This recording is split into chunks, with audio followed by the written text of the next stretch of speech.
9월 29일 수요일입니다. 다 함께 새벽 예배 드리십니다.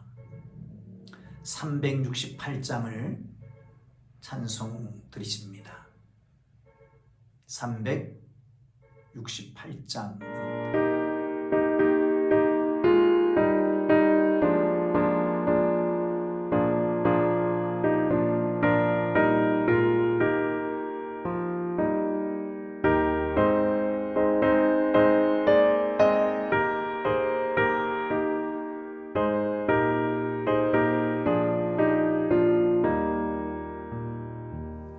주의 수여 은혜를 내려주소서.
사도신경으로 신앙을 고백합니다. 나는 전능하신 아버지 하나님, 천지의 창조주를 믿습니다. 나는 그의 유일하신 아들 우리 주 예수 그리스도를 믿습니다. 그는 성령으로 잉태되어 동정녀 마리아에게서 나시고 본디오 빌라도에게 고난을 받아 십자가에 못 박혀 죽으시고 장사된 지 사흘 만에 죽은 자 가운데서 다시 살아나셨으며 하늘에 오르시어 전능하신 아버지 하나님 우편에 앉아 계시다가 거기로부터 살아있는 자와 죽은 자를 심판하러 오십니다. 나는 성령을 믿으며 거룩한 공교회와 성도의 교제와 죄를 용서받는 것과 몸의 부활과 영생을 믿습니다. 아멘. 오늘 은혜 주실 기록된 하나님 말씀 디모데전서 6장 1절에서 10절까지 말씀입니다. 디모데전서 6장 1절에서 10절까지 말씀입니다. 우리 함께 읽으면서 하나님이 주시는 영감이 여러분 모두의 마음에 채워지기를 바랍니다. 무릇 멍에의 아래에 있는 종들은 자기의 상전들을 범사에 마땅히 공경할 자로 알지니 이는 하나님의 이름과 교훈으로 비방을 받지 않게 하려 함이라. 믿는 상전이 있는 자들은 그 상전을 형제라고 가볍게 여기지 말고 더 잘 섬기게 하라. 이는 유익을 받는 자들이 믿는 자요 사랑을 받는 자임이라. 너는 이것들을 가르치고 권하라. 누구든지 다른 교훈을 하며 바른 말 곧 우리 주 예수 그리스도의 말씀과 경건에 관한 교훈을 따르지 아니하면 그는 교만하여 아무것도 알지 못하고 변론과 언쟁을 좋아하는 자니 이로써 투기와 분쟁과 비방과 악한 생각이 나며 마음이 부패하여지고 진리를 잃어버려 경건을 이익의 방도로 생각하는 자들의 다툼이 일어나느니라. 그러나 자족하는 마음이 있으면 경건은 큰 이익이 되느니라. 우리가 세상에 아무것도 가지고 온 것이 없음에 또한 아무것도 가지고 가지 못하리니 우리가 먹을 것과 입을 것이 있은즉 족한 줄로 알 것이니라. 부하려 하는 자들은 시험과 올무와 여러 가지 어리석고 해로운 욕심에 떨어지나니 곧 사람으로 파멸과 멸망에 빠지게 하는 것이라. 돈을 사람이 일만하게 뿌리가 되나니 이것을 탐내는 자들은 미혹을 받아 믿음에서 떠나 많은 근심으로써 자기를 찔렀도다. 아멘. 사랑하는 성도 여러분, 경건에 대해서 계속 말씀하고 있습니다. 경건이란 믿음에서 오는 사랑을 가지고 행하는 모든 그리스도인들의 행위, 말 이런 것들을 집약한 것이 경건이라고 하는 말입니다. 이 경건의 최종 정착점은 하나님께 영광인 것이지요. 우리는 바울이 말하는 경건의 모양은 있으나 경건의 능력은 없는 자들에 대해서 바울이 얘기하고 있는데, 여러분, 경건은 무엇입니까? 경건의 능력은 어디에 있습니까?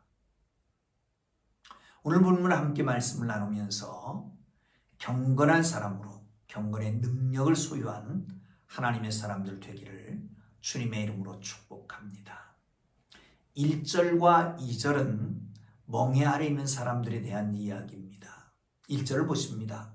무릇 먼저 멍에 아래에 있는 종들은 자기 상전들을 범사에 마땅히 공경할 자로 알지니 이는 하나님의 이름과 교훈으로 비방을 받지 않게 하려 함이라. 아멘. 사람은 홀로 살 수가 없습니다. 관계를 맺고 사는 거지요. 호모사피엔스 사회적 동물이라고 말합니다. 뿐만 아니라 사람인 자가 서로 버티고 있는 거지요. 서로 기대고 또한 도와주고 도움을 받고 그렇게 삽니다. 그런 관계 속에 살아가죠. 그런 관계 속에서 하나님의 이름과 교훈으로 비방을 받는 것은 곧 하나님께 영광을 돌리지 못하는 것이 되는 겁니다. 그렇다면 어떻게 될까요? 멍에 아래 있는 사람들, 종이요 노예인 사람들은 그리스도를 믿는다고 그리스도 안에서 자유케 됐다고 해서 예수만 믿으면 된다, 그리스도만 믿으면 된다, 하나님이 제일이다, 물론 그래야지요. 그런데 세상에서 상전들, 그들과의 관계를 잘해야 됩니다. 어떻게 하라고요? 마땅히 공경할 자로 알라 라고 말합니다. 그리고 맡은 일에 충성을 다하고 섬겨야 됩니다.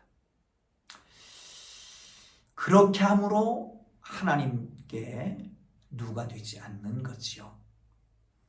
저 예수 믿는 사람이 교회는 열심히 다니는데 일을 시켜놓으면 개차반으로 한다. 신지식인이라고 하는 말이 한참 유행했습니다. 신지식인이 뭡니까?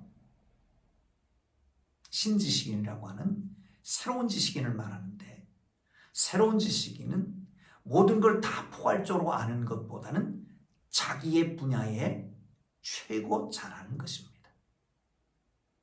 여러분, 무슨 일을 하든지 거기에 1인자가 되십시오. 그리고 그 부분에서 윗사람들을 잘 섬기십시오. 자기의 위치에서 자기가 해야 할 일을 딱 부러지게 하는 하나님의 사람들 되기를 주님 이름으로 축복합니다. 그렇게 함으로 하나님께 영광을 돌리는, 그게 바로 경건입니다. 또한 교회 안에 상전, 믿는 상전이 있다. 형제잖아요. 그렇게 되면 가볍게 여길 수 있습니다. 그러나 더욱 잘 섬겨야 된다. 왜? 유익을 받는 자가 믿는 자이기 때문에, 사랑을 받는 자이기 때문에 그렇다는 거죠. 여러분, 그렇습니다.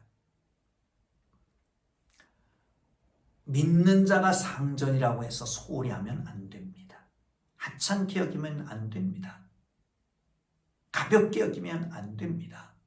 더욱 열심히 섬겨야, 더 잘 섬겨야 되는 거죠. 그 유익은 어디로 가요? 믿는 자에게 가요. 사랑받는 자에게 가는 거예요. 그렇기 때문에 더욱 열심히 섬겨라 라고 말씀하고 있는 것을 볼 수가 있습니다. 그렇습니다. 성도는 교회 안에서 사랑의 관계를 맺습니다.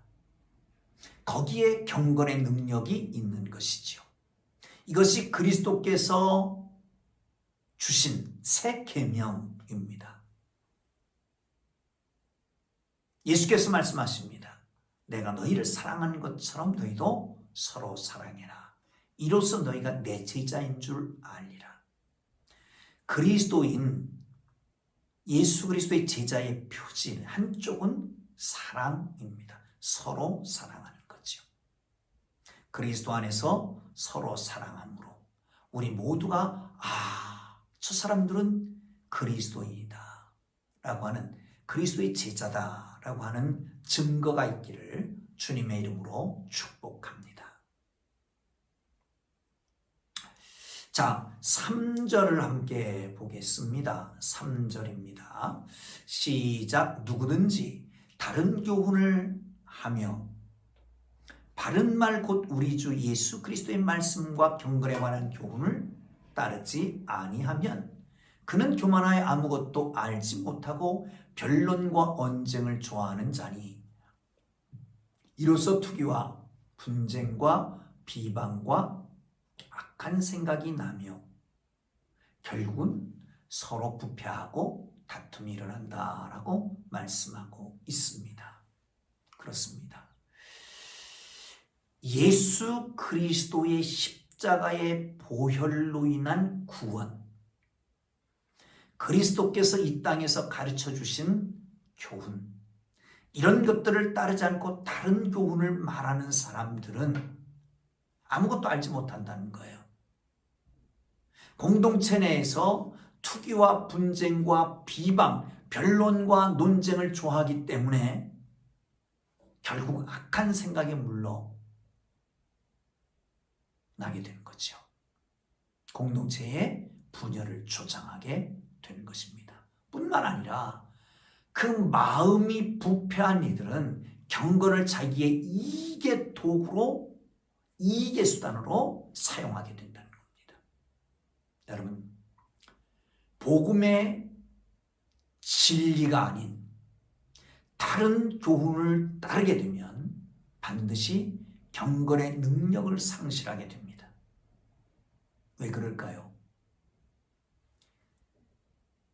다른 교훈에는 복음의 능력을 부인하기 때문에 그렇습니다. 다시 말하면 사람의 행위로 하나님 앞에 서려고 하는 인간적인 노력이 들어있는 것이 다른 복음입니다.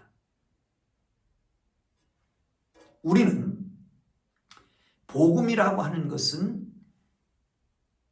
하나님의 은혜로 예수 그리스도께서 십자가에 달려 돌아가심으로 말미암아 그를 믿음으로 구원에 이르게 된 거죠.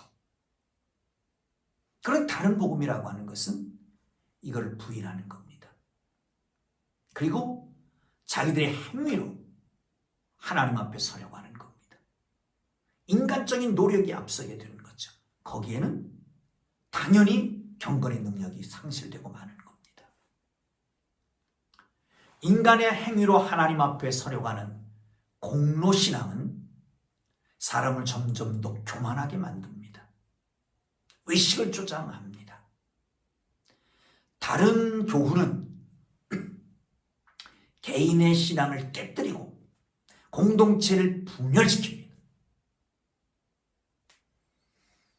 인간 행위에 근거한 신앙은 사람들에게 우월감이나 내지는 열등감을 조장하게 됩니다. 그 결과 공동체는 사랑 안에서 하나 되지 못하고 서로 정죄하고 분열하게 되는 겁니다. 사랑하는 성도 여러분, 죄인을 은혜로 구원하신 예수 그리스도의 십자가만을 자랑하십니까? 아니면 주님을 위해서 행했던 행위를 하나님과 사람 앞에 드러내십니까? 다시 한번 말씀드릴까요? 여러분은 어떻습니까? 죄인을 구원하시기 위해서 은혜를 베푸신 예수 그리스도의 십자가의 사랑만을 자랑하십니까? 아니면 주님을 위해서 행했던 우리의 행위를 사람과 하나님 앞에 드러내십니까? 말장난 같지만 중요한 것입니다. 은혜로 말미암은 구원의 복음이 아니고 예수 그리스도에 대한 봉사를, 행위를 자랑하고 드러낸 것은 결국은 다른 복음이에요. 거기에는 경건도 없고 능력도 나타나지 않는 거죠. 사랑하는 성도 여러분, 주님의 은혜만 자랑하고 복음을 깊이 새기고 감사하고 살기를 주님 이름으로 축복합니다. 6절 한번 볼까요? 그러나 자족하는 마음이 있으면 경건은 큰 유익이 되느니라. 자족하는 마음, 스스로 만족하는 겁니다. 스토아 견유지파의 주요 덕목입니다. 행복에는 자족이 필수 조건입니다. 자, 여러분, 비전이다 소명이라고 하는 명목 아래 야심과 욕망을 충족시키려고 하는 사람들이 얼마나 많은지 모릅니다. 번영신앙, 거기에는 진정한 감사가 상실되어 버렸습니다. 자족하는 마음, 그것이 우리를 발전하지 못하게 한다고요? 아니요. 거기에는 무한한 에너지가 있습니다. 그것이 우리로 하여금 더 큰 힘을 발휘할 수 있도록 하게 하는 것을 믿으시길 축원합니다. 자족할 수밖에 없는 많은 조건들을 제시하고 있습니다. 보세요. 우리가 세상에 올 때 아무것도 가지고 온 것이 없습니다. 갈 때도 가지고 갈 수 없습니다. 그러므로 먹고 마실 수 있으면 만족하는 거예요. 족한 줄로 알아는 거지요. 사랑하는 성도 여러분, 그렇습니다. 꼭 기억하십시오. 만일 만족하지 못하고 자족하지 못하고 돈을 사랑하고 부하려고 하면 헛된 욕망에 빠져서 결국은 파멸과 멸망으로 치닫게 되는 것입니다. 예수 그리스도의 십자가의 복음, 우리를 자족하게 하는 삶으로 인도합니다. 복음은 죄인에게 임한 하나님의 청량할 수 없는 은혜의 깊이와 사랑의 크기를 알 수 있게 해주는 것입니다. 그러므로 복음을 깨닫는 자는 어떤 상황 내에서도 오직 예수만으로 만족하고 감사하고 영광을 돌릴 수가 있는 겁니다. 탐심은 파멸과 멸망으로 인도합니다. 헛된 욕망, 하나님의 크신 은혜에 만족하지 못하고 다른 것, 자신의 만족을 채우려고 합니다. 인간의 헛된 욕망이 끝이 없습니다. 마치 밑빠진 항아리와 같은 것이죠. 은혜로 구원하시고 채우시는 예수님만으로 만족하며 그분이 허락하신 모든 상황을 만족하기를 주님의 이름으로 축복합니다. 그렇지 않으면 헛된 욕망을 채우려고 세상의 헛된 영광을 구하게 되는 거죠. 여러분 어떻습니까? 세상 사람들은 이 세상의 모든 것, 즉 육신의 정욕, 안목의 정욕, 이생의 자랑을 따라서 살아갑니다. 그러나 그리스도인은 갈라디아서 6장 14절 말씀같이 십자가와 복음을 기억하며 살아가는 겁니다. 내게는 우리 주 예수 그리스도의 십자가 외에 결코 자랑할 것이 없나니 그리스도로 말미암아 세상이 나를 대하여 십자가에 못 박고 내가 또한 세상에 대하여 그리하였느니라 라고 말씀합니다. 그리스도 안에서 만족하고 자족하는 모두 되길 주의 이름으로 축원합니다. 그렇습니다. 진정한 경건, 우리가 믿음으로 사랑 안에서 행하는 모든 일들이 내게는 자족함으로, 하나님께는 영광으로, 모든 사람에게는 하나님이 살아계신 증거로 보여지는 진정한 경건의 사람들이 되기를 주님의 이름으로 축복합니다. 기도합니다. 이제는 우리 구주 예수 그리스도의 은혜와 하나님 아버지의 극진하신 사랑하심과 성령님의 감화, 감동, 위로, 인도, 역사, 교통하심이 경건의 능력을 소유하고 경건으로 하나님 앞에 영광 돌리기 위하는 하나님의 사람들을 위해 이제로부터 영원토록 함께 계시기를 간절히 축원하옵나이다. 아멘. 우리 주님 부르고 기도합니다. 그리고 자유롭게 돌아가시겠습니다. 부흥을 위해서, 영적 부흥을 위해서, 그리고 선교사들을 위해서, 속히 모든 집의 교제가 회복되기 위해서 우리 주님 부르고 기도합니다. 주여, 주여, 주여.